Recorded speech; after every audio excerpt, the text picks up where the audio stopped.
Hello friends, कैसे हैं आप सब? बढ़िया। चलिए फ्रेंड्स, अभी हम समझने जा रहे हैं एक बहुत ही महत्वपूर्ण टॉपिक और काफी इंटरेस्टिंग और काफी सरल टॉपिक है ये, आर्किमिडियन प्रॉपर्टी। दोस्तों, ये परीक्षा में आता है और बहुत बेसिक टॉपिक है। और दोस्तों, हमने इसको पहले से यहाँ पे लिख रखा है, इतने बढ़िया तरीके से लिखा हुआ है। हर एक चीज को सोच समझ के बहुत अच्छे से लिखा गया है, ताकि कहीं पे भी आपको डाउट न लगे। और जब हम इनको समझेंगे इस टॉपिक को, तो इतने बढ़िया तरीके से समझेंगे कि आपको पूरा पूरा समझ में आ जाएगा। साथ ही साथ इसको इस तरह से लिखा गया है ताकि आप चाहे हिंदी मीडियम से हो चाहे इंग्लिश मीडियम से हो, आपको ये टॉपिक पूरा पूरा बहुत अच्छे से समझ में आ जाएगा। दोस्तों, वैसे भी समझते समझते हम हिंदी और इंग्लिश दोनों भाषाओं में इन सारी बातों को, इन सारे शब्दों को दोनों भाषाओं में कहने का प्रयास करेंगे ताकि आपको पूरा पूरा समझ में आ जाए। दोस्तों, तो काफी इंपॉर्टेंट है। वीडियो को आप शुरू से लेकर लास्ट तक देखिएगा। दोस्तों, अगर आपने इसके पहले के वीडियोस नहीं देखे हैं तो जरूर जाइए, डिस्क्रिप्शन बॉक्स में आपको सारे वीडियोस के लिंक मिल जाएंगे। दोस्तों, तो चलिए अब जल्दी से शुरू करते हैं आर्किमिडियन प्रॉपर्टी।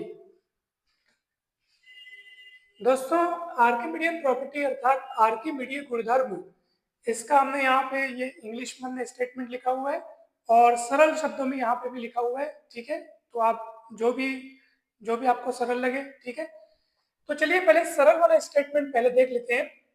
यदि x और y बिलोंग्स टू r, मतलब x और y क्या है?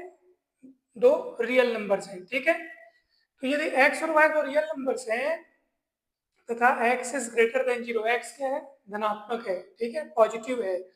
तब there exist n belongs to n, तब एक नेचुरल नंबर n का अस्तित्व इस प्रकार होगा कि nx is greater then y।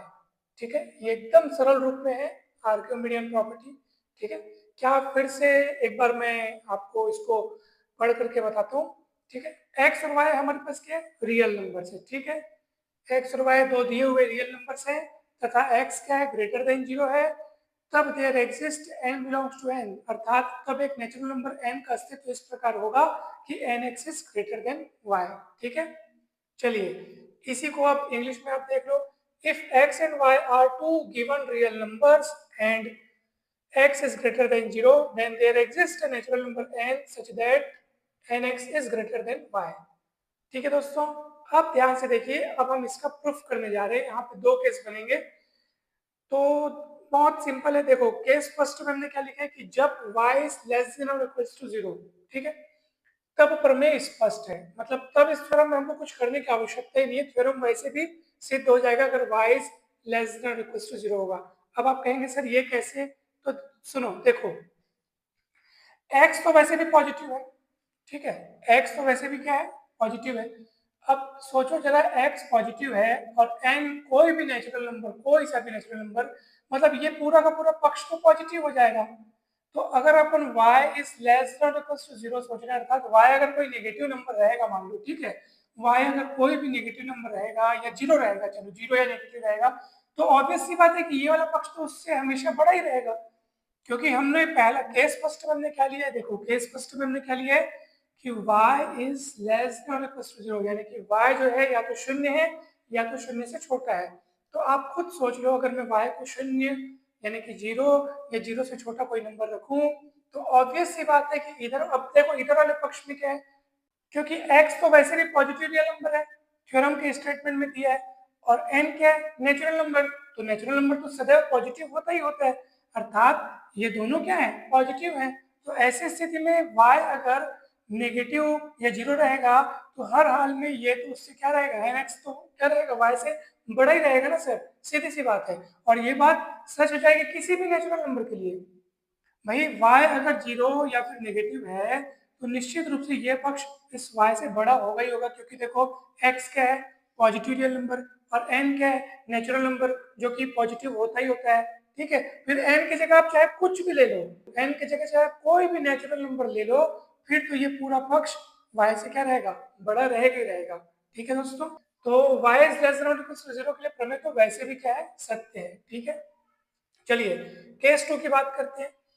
जब y is greater than zero, जब y is greater than zero, ठीक है, केस 2 में जब y इज ग्रेटर देन 0 तब हमें जो सिद्ध करना है, क्या सिद्ध करना है, nx is greater then y हमें सिद्ध करना है। लेकिन इसका उल्टा मान के चल रहा हूं कि मान लो nx इज लेस देन और इक्वल्स टू y, यानी जो सिद्ध करना है उसके विरोध में हमने माना है कि nx इज लेस देन और इक्वल्स टू y।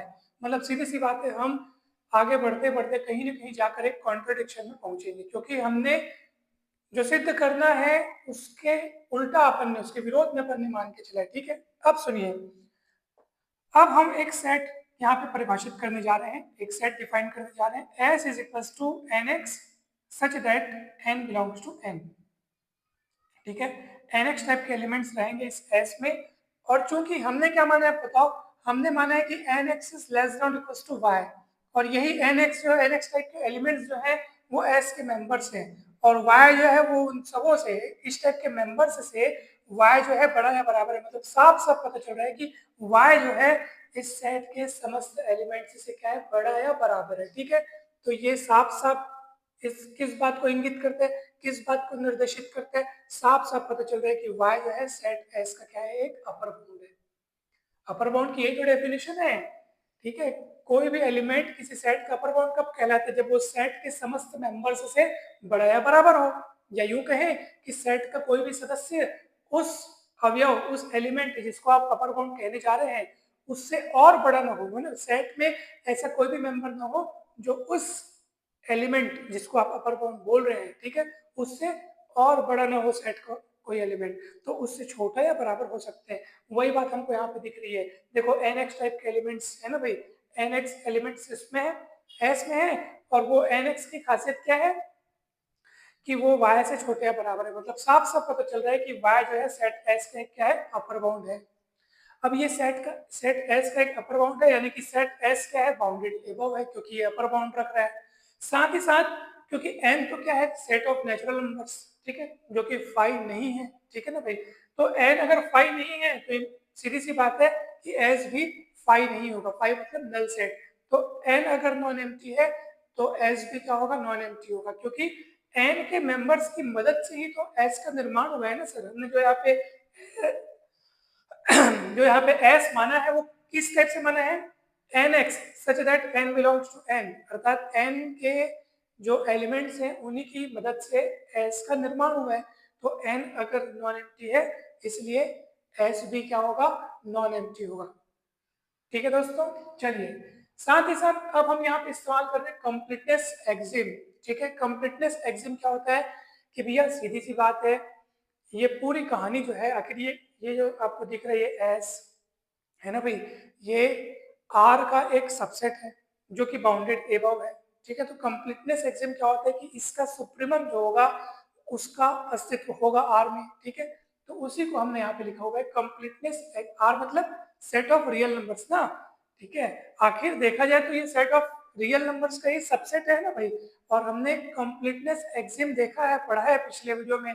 ठीक है ना, कंप्लीटनेस एक्सिम इन आर करके एक जबरदस्त इंपॉर्टेंट फंडामेंटल प्रॉपर्टी हमने पढ़ा है, और ये देखा जाए तो ये आर का सबसेट है, इसलिए इसका सुप्रीमम का अस्तित्व होगा आर में। उसी बात को हमने लिखा है, कहता कंप्लीटनेस एक्सिम से एस के सुप्रीमम का अस्तित्व होगा। मान लो इसका सुप्रीमम, एस का सुप्रीमम, सुप्रीमम को हम लोग लीस्ट अपर बाउंड बोलते हैं, न्यूनतम ऊपरी परिबंध। ठीक है, तो इसका सुप्रीमम क्या है, मान लो यू है। ठीक है, अब सुनो, अब सुप्रीमम को आपने यू माना है, एस के सुप्रीमम को अर्थात एस के लीस्ट अपर बाउंड को आपने यू माना है, इसका मतलब क्या है, सुप्रीमम अर्थात लीस्ट अपर बाउंड अपने आप में एक अपर बाउंड भी तो है, और अपर बाउंड होने के नाते वो सेट के समस्त सदस्यों से बड़ा या बराबर होगा। तो भैया सेट के सदस्य किस रूप में है, एनएक्स रूप में। ठीक है, तो ये एनएक्स से बड़ा या बराबर होगा for all n belongs to n, क्योंकि यू क्या है, सुप्रीमम है। ठीक है, तो इसलिए nx is less than or equals to u for all n belongs to n। ठीक है, u क्या है, सेट s का सुप्रीमम है, इसलिए उस सेट के समस्त सदस्यों से क्या होगा, बड़ा या बराबर होगा। कौन, u, u उस सेट के समस्त सदस्यों से बड़ा या बराबर होगा। ठीक है, और ये बात सच है for all n belongs to n, for all n belongs to n, मतलब सभी नेचुरल नंबर्स के लिए।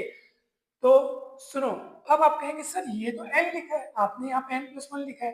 तो दोस्तों आप यहाँ पे इसका कारण देखो, भाई सीधी सी बात है, यदि n अगर नेचुरल नंबर है तो क्या उस नेचुरल नंबर में 1 जोड़ने पर क्या वो नेचुरल नंबर नहीं होगा? सीधी सी बात है, किसी भी नेचुरल नंबर में आप 1 जोड़ोगे तो वो भी तो नेचुरल नंबर होगा। 15 में 1 जोड़ोगे तो 16, 16 भी एक नेचुरल नंबर है। 17 एक नेचुरल नंबर है, 1 जोड़ोगे 18, वो भी एक नेचुरल नंबर है। हर नेचुरल नंबर में आप 1 जोड़ोगे तो आपको उसका अगला वाला नेचुरल नंबर अवश्य मिलेगा। अर्थात, और हमने यहाँ पे क्या लिखा है कि ये जो बात सच है वो किसके लिए सच है? सभी नेचुरल नंबर्स के लिए। सभी सभी मतलब क्या होता है कि अगर ये बात n के लिए सच है तो n+1 के लिए भी सच है। तो इसी स्टेटमेंट को हमने लिखा हुआ है n के स्थान पर n+1 रखते हुए, ठीक है, क्योंकि ये बात सच है ना भाई सभी नेचुरल नंबर्स के लिए। तो यदि n एक नेचुरल नंबर है तो n+1 भी तो एक नेचुरल नंबर है, ये भी तो एक नेचुरल नंबर है भाई, तो उसको अपन लिखे, ठीक है। तो ये स्टेटमेंट भी सच होगा, ठीक है। चलिए x को अंदर गुणा किया तो nx+x हो गया, ठीक है, तो ये हो गया।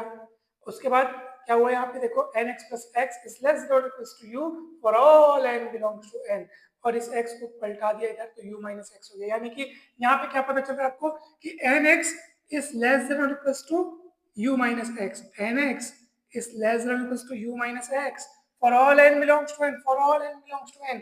और ये कौन है भैया? ये कौन है? अरे ये कौन है? ये ऐसे तो ये s के एलिमेंट्स का रूप है, nx टाइप के जो एलिमेंट्स हैं वो s के मेंबर्स हैं, है ना भाई। और वो सारे के सारे मेंबर्स जो आपको u माइनस एक्स से छोटे या बराबर दिख रहे हैं, यानी कि साफ साफ पता चल रहा है कि ये जो u माइनस एक्स है वो सेट s के सारे एलिमेंट्स से, है ना भाई। ये जो u माइनस एक्स है वो सेट वो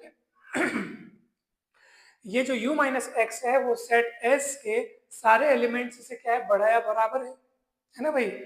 इसका मतलब ये जो u माइनस एक्स है वो सेट s का क्या है, एक अपर बाउंड है जो कि u से छोटा है मतलब देखो ना, u माइनस एक्स ये भी आपको सेट s के सारे एलिमेंट्स से बड़ा या बराबर दिख रहा है, परंतु इस u माइनस एक्स में खासियत क्या है कि ये u से क्या है, छोटा है। क्यों सर?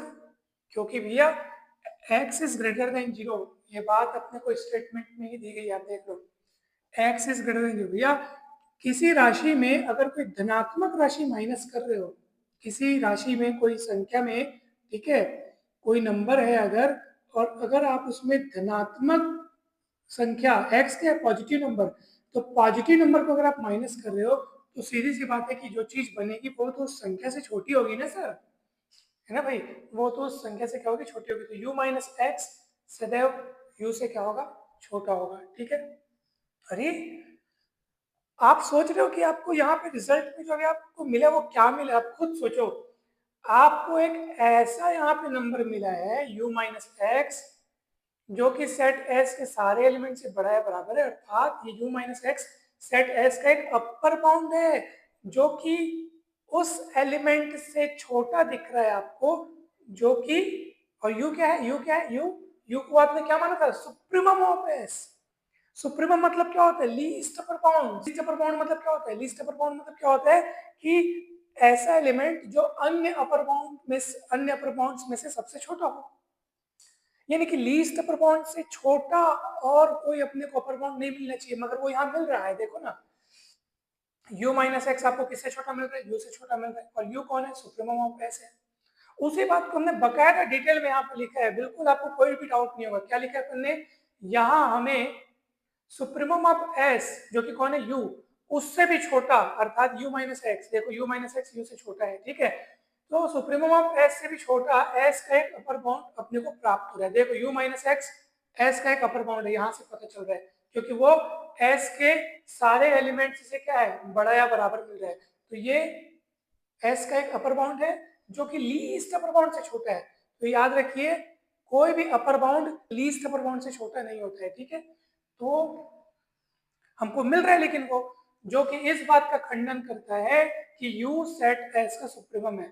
भैया अगर आपको लीस्ट अपर बाउंड से लीस्ट अपर बाउंड से भी छोटा अगर आपको अपर बाउंड मिल रहा है, तो फिर जिसको आप लीस्ट अपर बाउंड कह रहे हो, तो फिर वो डेफिनेशन तो मतलब उस वहां पे तो थोड़ा खंडन मिला ना आपको। मतलब ये वाली बात का हमको विरोध मिल रहा है ना। आपने तो इतने बढ़िया तरीके से u को s का लीस्ट अपर बाउंड माना, u को s का सुप्रीमम माना, है ना भाई। और यहाँ पे उसी बात का विरोध मिल रहा है, उस यू से भी छोटा एक ऐसा एलिमेंट मिल रहा है जो एस का अपर बाउंड बन रहा है यहाँ पे। तो भैया ये तो खंडन है ना, हम तो एक विरोध में आके फंस गए। उसको लिखा है अपन ने, जो कि इस बात का खंडन करता है कि यू सेट एस का सुप्रीमम है, अर्थात लीस्ट अपर बाउंड है। अतः हमारी यह मान्यता है ना, अतः हमारी यह मान्यता कि क्या मान्यता, क्या गलत शर्त हमने मान लिया था, कहाँ माना था हमने, यहाँ पे हमने माना था कि n x is less than और इक्वल्स टू वाई। ठीक है, ये हमने माना था, तो यही हमारी मान्यता गलत है। तो फिर सच क्या है, तो फिर सच वही है जो थ्योरम का स्टेटमेंट है, अर्थात यदि एक्स और वाई कोई दो दिए हुए रियल नंबर्स है तथा एक्स इज ग्रेटर देन 0, तब there exist n belongs to n such that n x is greater than y. उसी को अपन ने लिखा हुआ है। इस तरीके से ये आर्किमिडियन प्रॉपर्टी सिद्ध हुआ दोस्तों। कहीं पर भी कोई भी डाउट हो दोस्तों तो जरूर पूछो, मुझे लगता है आपको बहुत अच्छे से पूरा समझ में आ गया होगा। फिर भी अगर आपको कोई डाउट है तो बिंदास पूछ सकते हैं दोस्तों।